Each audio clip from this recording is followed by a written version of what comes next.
Il nostro nuovo gruppo si chiama Veneto per l'autonomia, un movimento che vuole andare verso quello che è un obiettivo politico, in questo caso il referendum e quindi l'autonomia del Veneto.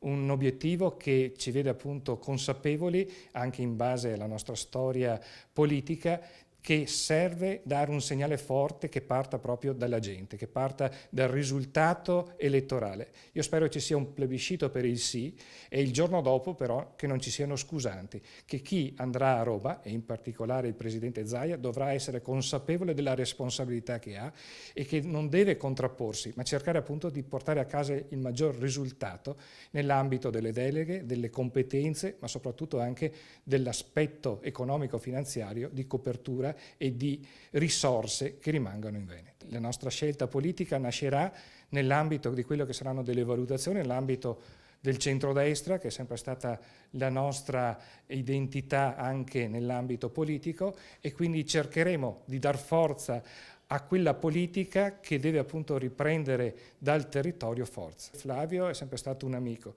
In questo momento serve però chiarezza in quelli che sono appunto gli obiettivi di una politica. Io ritengo che ci sia stata un po' troppo di incertezza, soprattutto di non chiarezza per dove andare a dare il sostegno per una riforma dello Stato. Sicuramente io non guardo a Renzi, non guardo alla sinistra, guardo alla necessità di rafforzare invece delle posizioni che ricalcano in maniera forte l'identità del territorio, ma soprattutto anche quei valori legati soprattutto al centrodestra.